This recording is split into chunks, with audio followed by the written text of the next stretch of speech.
Salut à toutes et à tous, on se retrouve avec le troisième bilan de la saison, les huitièmes au constructeur, l'écurie As. D'ailleurs, si jamais tu ne l'as pas vu, on a fait le bilan de la saison d'Alpine et de Sauber pour le moment, le reste arrive. Alors si t'as pas vu les vidéos, je t'invite à aller les regarder et à t'abonner si c'est pas encore fait. Ok, let's go.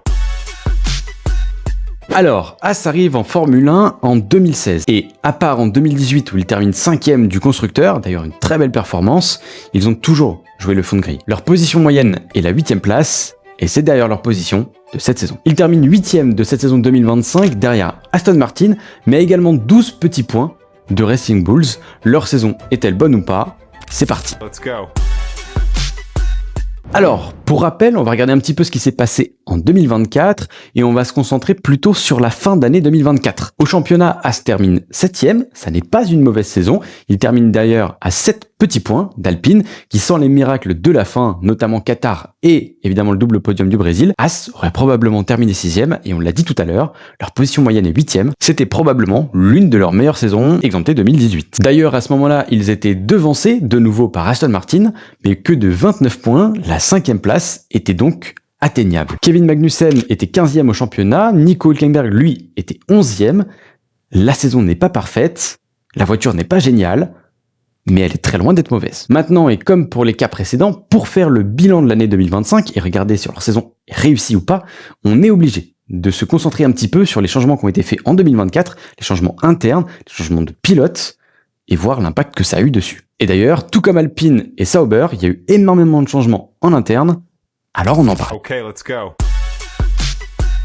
L'écurie As en Formule 1 est gérée par un certain Gene Haas. Oui, forcément. Et en 2024 ont lieu des changements majeurs. Günther Steiner, qui était pourtant présent depuis le début du projet, est remercié pour laisser place à Ayao Komatsu. Alors là encore, pour ceux qui ne mettent pas spécialement de pédigré derrière cet homme, c'est pas n'importe qui. Il a été l'ingénieur, notamment très connu, de Romain Grosjean de 2012 jusqu'à son terrible accident.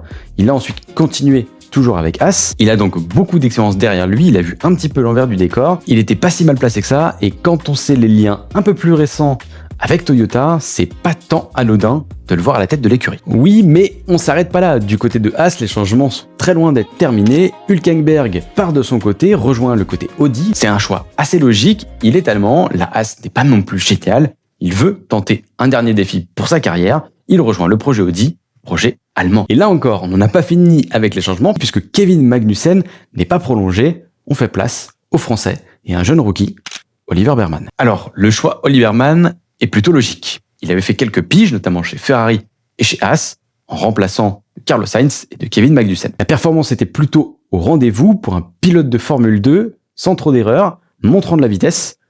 C'est un choix logique. D'ailleurs, également du côté de Lieberman, c'est un bon choix, puisque lui, il est dans la Ferrari Driver Academy, c'est-à-dire qu'il est supporté par Ferrari. On sait que Ferrari et As entretiennent un lien étroit, c'est assez logique de son côté, surtout que As a très souvent fait confiance à des rookies. De l'autre côté du garage, pour le coup, le choix est assez logique aussi. On recherche quelqu'un qui a de l'expérience pour faire face à Oli Behrmann, quelque part pour l'aider à progresser, quelqu'un qui aura des bons retours techniques, un petit peu pour faire face au départ de Nico Hülkenberg. Esteban Ocon venait d'être remercié par Alpine, c'était le choix idéal.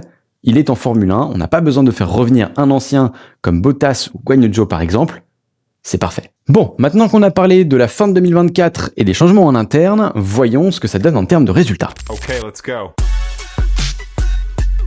Alors, si je peux me permettre, si on regarde uniquement ce que donnent les résultats, je dirais pour ma part que c'est plutôt une bonne surprise. On pouvait avoir quelques doutes du côté d'Oliver Behrmann. C'est vrai qu'il avait fait belle apparition dans la Ferrari notamment, et à moindre mesure dans cette As. Maintenant, il n'avait que 2 saisons de Formule 2 dans les pattes. La première saison était plutôt bonne, mais il est devancé par Victor Martins au classement des rookies. La deuxième saison est très loin, même si elle était meilleure que son coéquipier de Formule 2, Andrea Kimi Antonelli. Alors sur le papier, c'est un duel, qui est assez déséquilibré. On a Ocon, aujourd'hui plein d'expérience, qui est arrivé en Formule 1 en 2016 dans l'écurie Manor. Il a aujourd'hui beaucoup progressé. Il a passé plus de 3/4 de sa carrière à rouler dans une écurie française, Renault puis Alpine. Il a obtenu pas mal d'expérience et des bons résultats avec Force India, surtout en comparaison avec un pilote qui était plutôt rapide, Sergio Pérez. Et lorsqu'il s'est confronté à Pierre Gasly, ou bien même à Fernando Alonso, là encore, c'était pas tâche. D'ailleurs, pour la statistique, c'est l'un des seuls sur les 20 dernières années qui a réussi à tenir Fernando Alonso sur une année pleine.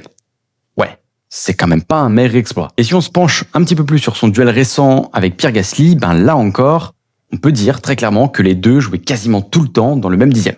Ça fait pas une super monoplace, mais à chaque fois ils ont tiré à peu près la même chose tous les deux. Oui, sauf que ça, c'est sur le papier. Et si la Formule 1 s'était jouée sur le papier, il y a beaucoup de choses qui se changeraient. En réalité, ce duo, il était plutôt équilibré. Et si on se concentre un peu plus sur la fin de saison, je dirais même plutôt déséquilibré. Mais pas à l'avantage d'Esteban Ocon. Alors quand on regarde un petit peu au niveau des chiffres, on a un 13-11 à l'avantage d'Oliver Berman. Ouais, déjà ça, c'est équilibré, et là encore, c'est à l'avantage d'Oliver Berman. C'est quand même sa première saison entière et pleine en Formule 1, ça devrait être à l'avantage d'Esteban Ocon. Maintenant, il faut pas noircir le tableau. Pour autant, la saison d'Esteban Ocon, elle s'est passée en 2 temps. Si on fait un petit peu le bilan à la mi-saison, c'est pourtant pas du tout celui qui est fait à la fin de l'année. Ocon réussit à rentrer dans les points par 6 fois, dont une très belle 5e place en Chine, là où Oliver Berman n'était rentré que 3 fois, et avec comme meilleur résultat, la 8e position. Maintenant, il est vrai qu'on a vu une seconde partie assez inquiétante. Alors, non pas pour la performance d'Oliver Berman, qui pour le coup est vraiment inattendue et très très bonne, mais surtout pour la déconvenue d'Esteban Ocon. Alors, l'un n'empêche pas l'autre. Oliver Berman aurait très bien pu performer plus qu'Esteban Ocon, mais là, c'est autre chose. Lorsque Oliver Berman performait, Esteban Ocon n'était plus là. Esteban Ocon a performé en début de saison, quand Oliver Berman n'était lui pas spécialement au niveau, et quelque part, j'ai envie de vous dire, c'est assez logique. Il est rookie, il va pas arriver dans la monoplace et tout de suite taper des P6, surtout dans une As. Maintenant, avec le début de saison qu'il a fait, et quand on voit la deuxième partie d'Oliver Berman, Ocon aurait dû faire beaucoup mieux. Mais alors pourquoi ça n'était pas le cas? Ne me faites surtout pas dire ce que je n'ai pas dit, je maintiens le fait qu'Esteban Ocon est un pilote qui est extrêmement sous-coté sur cette grille, et notamment dans le paddock. Pour moi, ce garçon a beaucoup de vitesse, il est régulier, il fait très peu d'erreurs, il est capable d'être vite en qualification, et surtout en rythme de course.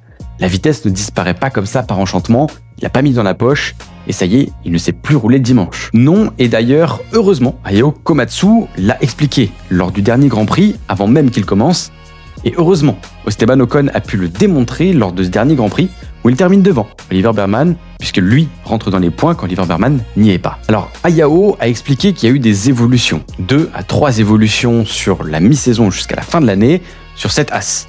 Alors, c'est des évolutions qui n'ont pas tout chamboulé, mais c'était des évolutions qui étaient quand même assez importantes. Et en Formule 1, c'est toujours un petit peu la même histoire. Une amélioration technique peut apporter du gain de temps, mais également du confort. Et l'un n'empêche pas l'autre. Et pour le coup, si on se concentre sur Esteban Ocon avec le début de saison, si on se dit on améliore la monoplace, j'ai hâte de voir la seconde partie. Sauf que pour le coup, Esteban Ocon a mis un temps fou à comprendre comment régler ces évolutions. Les évolutions étaient bonnes, elles ont fait progresser la monoplace, en témoigne Oliver Berman qui lui a pu bien construire sa saison, mais Esteban Ocon n'arrivait pas à trouver de la performance à cause des réglages. Au fur et à mesure que passait la saison, il s'est donc un petit peu inspiré de ce que faisait Oliver Berman, et tout de suite, au Grand Prix d'Abu Dhabi, ça va tout de suite mieux. Mais alors là, si je suis honnête, il y a 2 choses qui me chafouinent. Quand un pilote te dit que ça ne va pas, je pense qu'il faut réagir beaucoup plus vite. Surtout quand tu vois son début de saison. Alors certes, encore une fois, on le compare forcément à son coéquipier, qui lui ne commençait seulement en Formule 1. Alors est-ce que c'est vraiment comparable? J'en sais rien, mais faire ce qu'il faisait dans une As, dans tous les cas, fallait le faire. Et la seconde chose qui me pose problème, et pour le coup, ça n'ira pas dans le sens d'Esteban, c'est les setups. Celui qui a l'expérience, c'est Ocon. Celui qui est arrivé là pour prendre place à Nico Hülkenberg, c'est Esteban Ocon.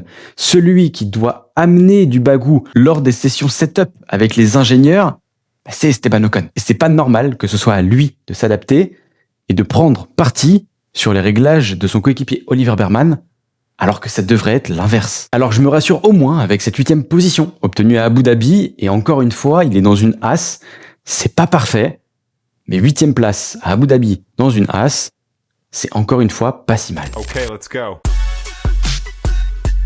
Alors voilà, maintenant si je dois donner mon avis sur cette saison, je dirais que comme en 2024, elle est pas mal, elle aurait pu être beaucoup mieux, il y a un vrai trou au milieu de saison, et si on enlève ce trou, je sais pas où est-ce qu'il se serait placé, mais ça aurait pu être une très belle surprise. Une bien meilleure surprise. Je crois aussi que chacun leur tour, les pilotes ont montré ce qu'ils étaient capables de faire, et que pour 2026, on risque d'avoir un très joli duo. Du côté d'Esteban Ocon, on a pu retrouver du sourire, de la confiance, et de la très bonne forme. Ça fait plaisir à voir. Quand on sait comment ça s'est terminé avec Alpine, et dans la douleur, il n'a même pas pu participer au dernier Grand Prix et au test, Ouais, c'était compliqué, il était vraiment pas dans une très bonne forme, il avait pas bonne mine. Tout de suite, en début de saison 2025, c'était déjà beaucoup mieux. Du côté d'Oliver Berman, pour le coup, c'est une belle trouvaille, une très belle trouvaille. C'est plutôt une très belle saison pour une année de rookie. Il n'y a pas grand chose à faire de plus dans cette écurie. Ouais, il faut apprendre, progresser, aller de l'avant, et ça pourrait peut-être lui ouvrir quelques portes dans les années à venir. Il faudra saisir les occasions, mais je pense qu'on peut compter sur Berman dans les années à venir. Ouais. Maintenant, voyons s'ils arrivent à franchir le cap pour 2026. J'admets de mon côté que je ne suis pas le plus emballé à leur sujet. J'ai confiance en Yao Komatsu. Je trouve que c'est un très beau duo. Je trouve qu'il y a vraiment quelque chose à faire. Ils sont complémentaires, ils s'entendent bien, ils travaillent main dans la main. Je pense que ça peut vraiment fonctionner. Mais je suis pas persuadé que As réussisse à passer la transition. Je les vois jouer la 9e, voire 10e place en 2026. Allez, comme pour les autres bilans, je joue le jeu et je vous donne la note que je donne sur cette saison qu'ont vécu As, et je pense que ça mérite un 5 sur 10. Voilà. Dites-moi ce que vous en pensez, dites-moi quelle note vous auriez mis à l'écurie As cette saison en 2025. De notre côté, on se retrouve très bientôt pour le bilan concernant Aston Martin et les autres. On va aller jusqu'à McLaren tous ensemble. Je ne sais pas à quel moment vous voyez cette vidéo. Si jamais ça tombe au moment de Noël ou des fêtes, passez de bonnes fêtes, profitez de votre famille et on se retrouve très bientôt. Ciao!